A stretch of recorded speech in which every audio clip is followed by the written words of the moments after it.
Good morning, Dan and Amy. So that California recall election on Gavin Newsom, Mr. French Laundry, is tomorrow. And the public sector unions, realizing Gavin Newsom a few weeks ago was in dire straits, have scrambled a lot of resources to try to put some distance between Gavin Newsom and that 50% plus one threshold that he needs to clear. The betting markets right now have Newsom a 6-1 favorite to avoid recall, to remain in office.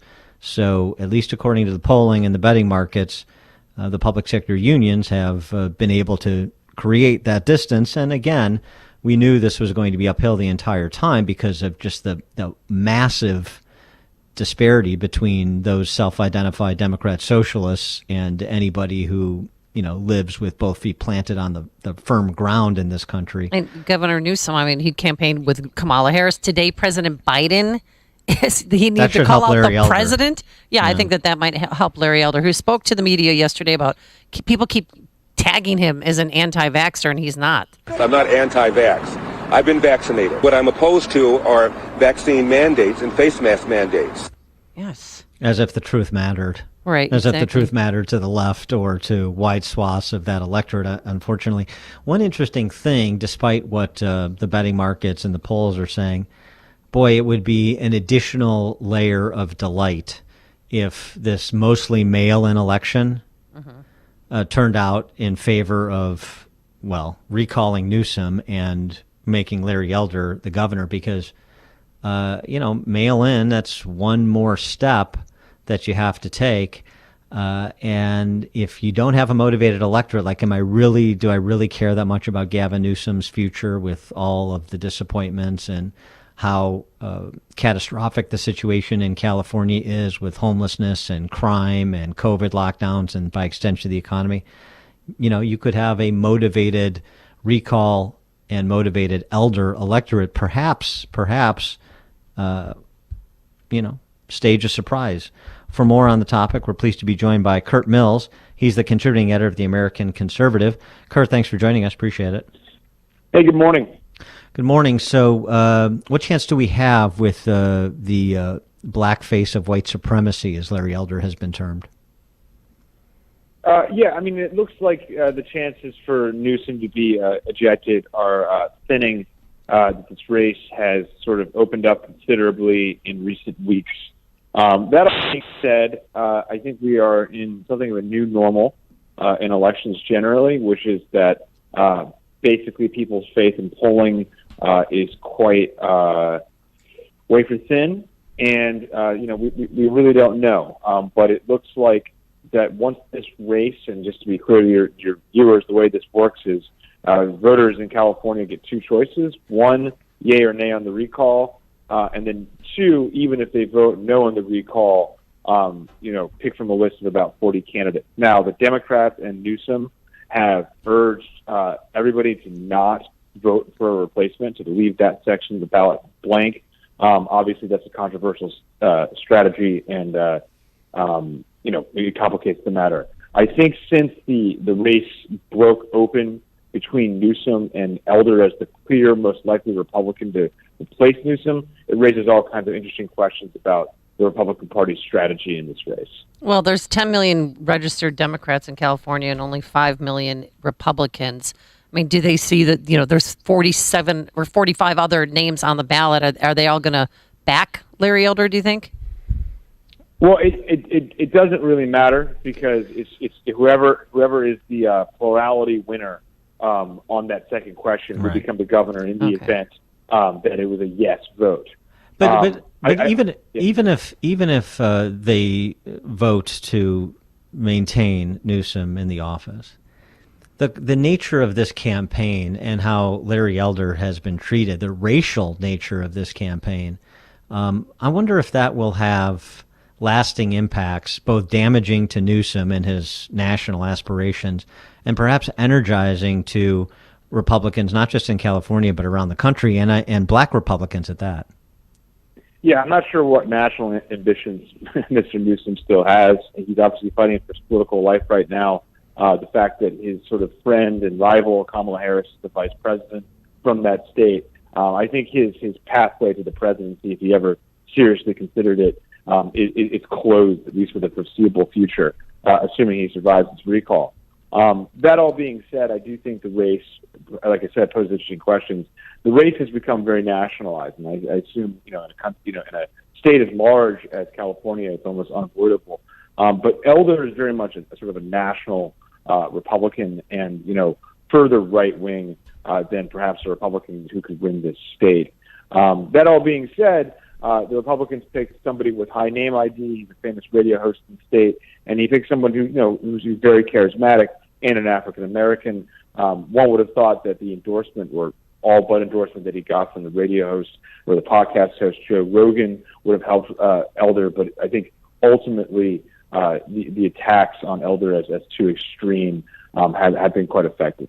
Yeah, but it's an opportunity to jujitsu the left. You're talking about a guy who went from South Central Crenshaw High School to get his law degree from Michigan, and then obviously have a successful career in business and in the radio, on the radio as well. And to have him followed around by somebody with an ape mask on, to have people calling him the black face of white supremacy, that seems to me something that Larry could leverage, and Republicans around the country can leverage as evidence of just how intolerant and barbaric and distasteful the left really is. Yeah, I mean, look, obviously the excess of this is stuff that can't be defended. I think the LA Times handling of him, sort of his career, his associations with former Trump consigliere Stephen Miller, et cetera, I think they potentially crossed the line. That all being said, Elder did not make great pains to tailor his own policy positions to a state that is clearly more liberal than he is. Well, I mean, the editor for the LA Times says he poses a threat to communities of color. Give me a break.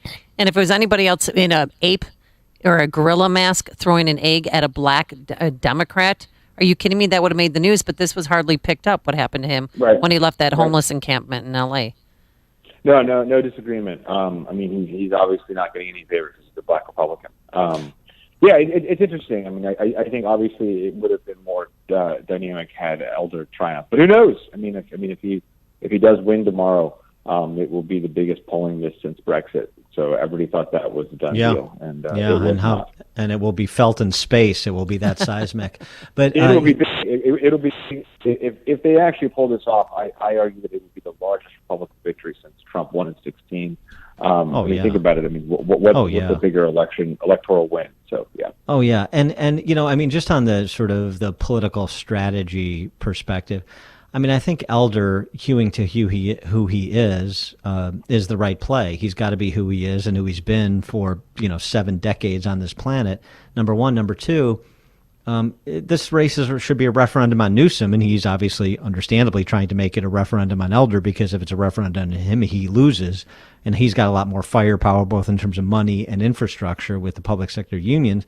But Elder is, I think, exactly right to continue with his messaging opportunities to put it back on Newsom and to talk about those quality of life issues that bedevil so many Californians, reasonable Californians, middle-income Californians, those that are left, like I mentioned at the outset, the crime problem in big cities, the homeless problem in all cities of any size in California, basically, that the state being something akin to a third world country outside of its pockets of wealth.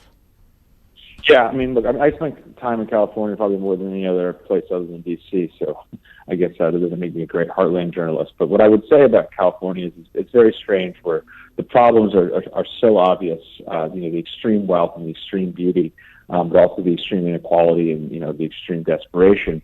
And, just so much of the state's politics are defined in opposition to this sort of looming specter of Republicans, back east. And it's not really specifically defined, right? Newsom very often does not put forward a positive vision of himself. He merely defines himself in negation to Trump and the Republicans. He's stuck with that strategy against Elder, and it appears to be effective. But obviously, that's not exactly what you want to see from the leadership of the largest state in the country. Right. It should be a lesson for all of those Republicans that fall prey to the siren song of, just be positive and let's not exploit the differences. Let's, put forward a forward-looking agenda and so on and so forth when the left plays boogeyman politics the way that Newsom is, and they do so often to great success. Yeah, no, I mean, it's extraordinary. I mean, one wonders if Elder will look at the race in 22 if they recall again, because Newsom will have to run again in 22 if he doesn't get recalled. He only got in this race about 2 months ago in July, so he was one of the later ones. But no, I mean, this is, to be clear on Newsom, this is an exasperated, exhausted political entity, and he's trying to hold on. But I think, if he doesn't hold on, he wasn't as meek as Gray Davis, and he didn't have as plausible a successor as Schwarzenegger, would be the bottom line. He is Curt Mills, contributing editor at the American Conservative, AmericanConservative.com. Curt, thanks for joining us. Appreciate it. Thanks. Thank you. And he joined us on our turnkey.pro answer line. Hear about the big stories of the day, then talk about them right here.